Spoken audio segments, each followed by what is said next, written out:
नमस्कार, आप देख रहे हैं TRL न्यूज की खास पेशकश फेस टू फेस। मैं हूं निशा प्रभा। टिकट आवंटन के बाद पहली बार कैमरा पे हमारे साथ है कांग्रेस प्रत्याशी अमित विज। आज इनसे बातचीत करेंगे, इनसे जानेंगे क्या विजन लेकर आए हैं। स्वागत है सर आपका प्रोग्राम में। Thank you so much. सबसे पहले बताइए कि बाहरी कहा जा रहा है आपको जब से आप आए हैं, आउटसाइडर एक टैग आपको मिला है, क्या कहेंगे? देखिए, बाहरी की डेफिनेशन मुझे तो मालूम नहीं, मगर मैं इतना ज़रूर बताता हूँ आपको कि जन्म यहीं हुआ, यहाँ करथोली मल्ले में हुआ और स्कूलिंग भी यही हुई, कॉलेज भी यहीं पढ़ा, इंजीनियरिंग भी यही करी और जब अगर बाहर नौकरी करने भी गया तो हर महीने यहीं रहता था। लेकिन इसी पार्टी, आप ही की पार्टी के लोग कह रहे हैं कि अभी हम तो नाम भी नहीं जानते, टिकट दे दी। ये कैसे? आप अब कैमरा घुमा नहीं सकते, नहीं तो आप पार्टी देख लेते कौन कह रहे हैं। तो सभी साथ हैं, बाहरी वाला मुझे लगता नहीं मुद्दा है। मुद्दा ऐसा है कि अगर कोई मुद्दा नहीं है तो मुद्दा बनाना है, तो फिर वही बात होती है। ये कोई मुद्दा क्या विजन लेकर आए हैं आप? देखो, इधर मैं विजन से ही आया हूँ क्योंकि काम करने आया हूँ। पॉलिटिक्स मेरा वो फॉरम नहीं है जी। मेरा I am a project person और प्रोजेक्ट लगाए हैं जब से शुरू किया अपना मैंने करियर 2000 से, तो तब से प्रोजेक्ट्स ही लगाए हैं। पहले टेलीकॉम का प्रोजेक्ट लगाया, फिर इंडस्ट्रियल प्रोजेक्ट लगाया, फिर टेलीकॉम लगाया। तो यहाँ भी मुझे प्रोजेक्ट लगाने के लिए भेजा है। इतनी बड़ी कंपनी, इतना बड़ा ओहदा आपके पास था, फिर भी वो छोड़ के आप राजनीति में आ गए हैं। लोग मैडम यहाँ अपने लोगों के लिए, अपने देश के लिए जान दे देते हैं, मैं तो एक नौकरी छोड़ी।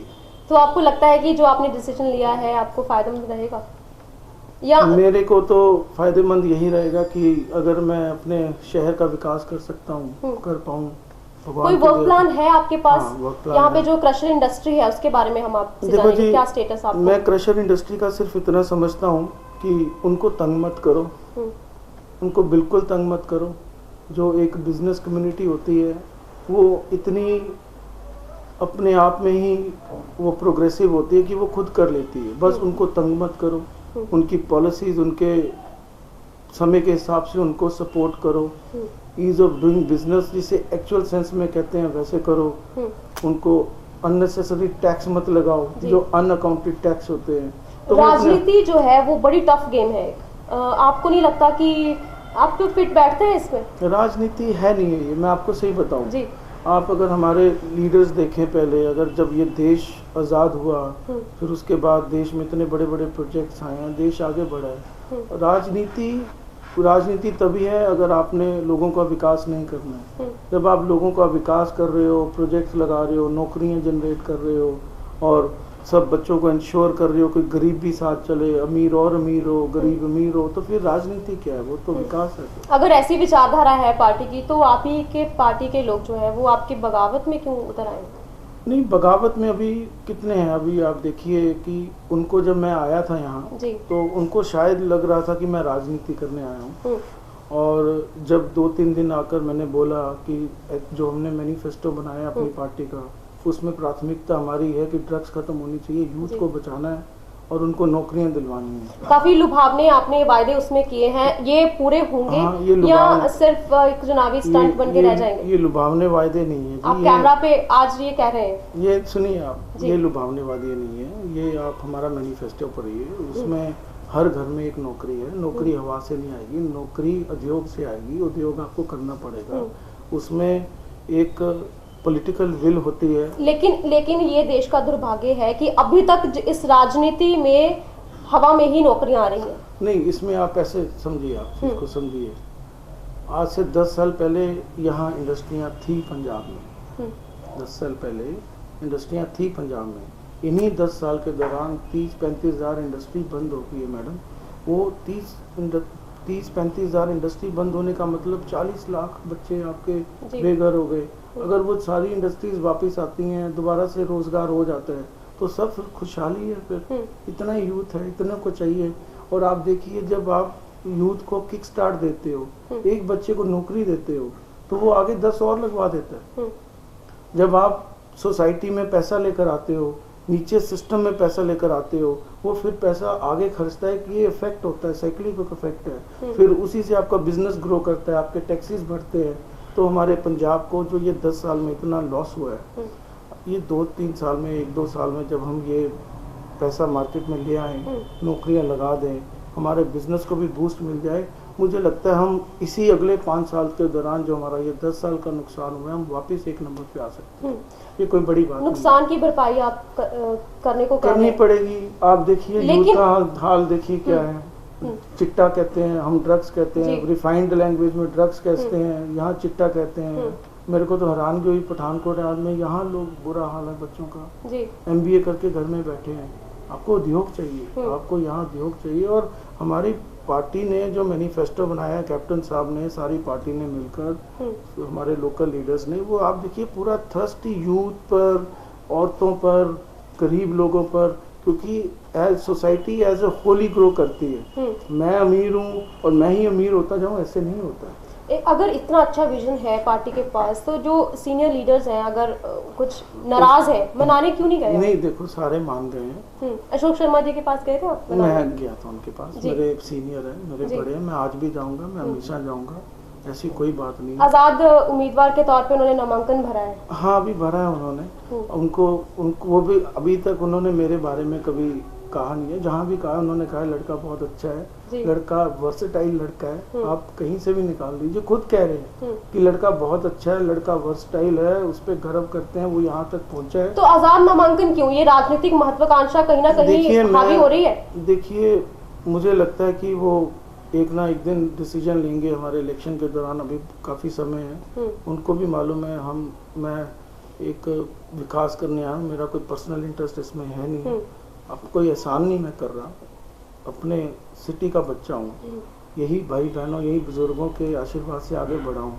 और अगर भगवान ने एक सक्षमता दी है कुछ करने के लिए, तो उसको करने आया हूँ। 21 जनवरी तक वापस ले सकते हैं नामांकन, आपको लगता है तब तक वो अपना मन बदलेंगे? अगर नहीं भी ले सकते हैं, अभी बहुत टाइम है, 25, 26, 27, कभी भी इलेक्शन से पहले वो कभी भी कुछ भी स्टेटमेंट दे सकते हैं।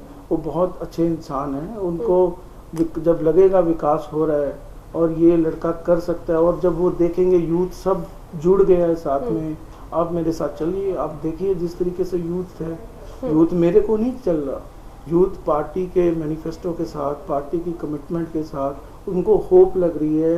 होप क्या, उनको यकीन हो गया कि ये लोग करेंगे और हम सब करेंगे इसको, वो भी ठीक होंगे, मेरे बुजुर्ग हैं वो ठीक होंगे।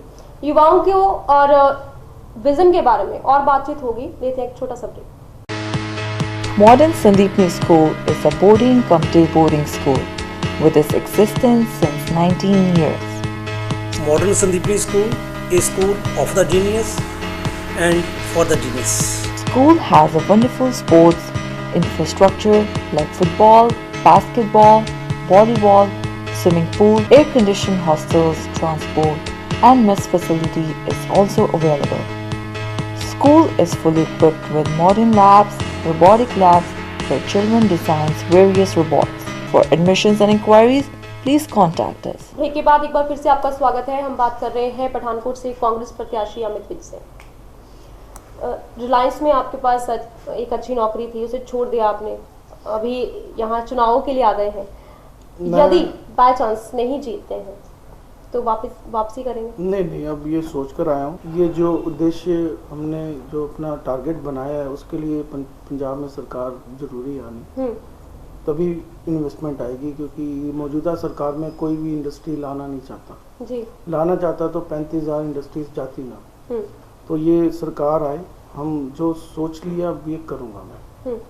आपके जो पिता हैं काफी कद रखते हैं पार्टी में भी, पठानकोट में भी काफी नाम है, लेकिन उनकी आक्रामक छवि है और बहुत से ऐसे कांग्रेसी लीडर्स हैं जिनके साथ समीकरण कुछ ठीक नहीं बैठते उनके, तो इस वजह से उनको टिकट ऐसा कुछ नहीं ना देकर आपको दी गई? नहीं, ऐसा कुछ नहीं, फिर तो और भी बहुत थे। आप देखिए, मेरी बात समझिए, जब मिशन बड़ा हो, जब आपने मिशन बड़ा करना होता है तो आप क्या करते हैं, एक कॉर्पोरेट में एक वर्ड यूज किया जाता है, वैल्यू एक्सपर्टीज।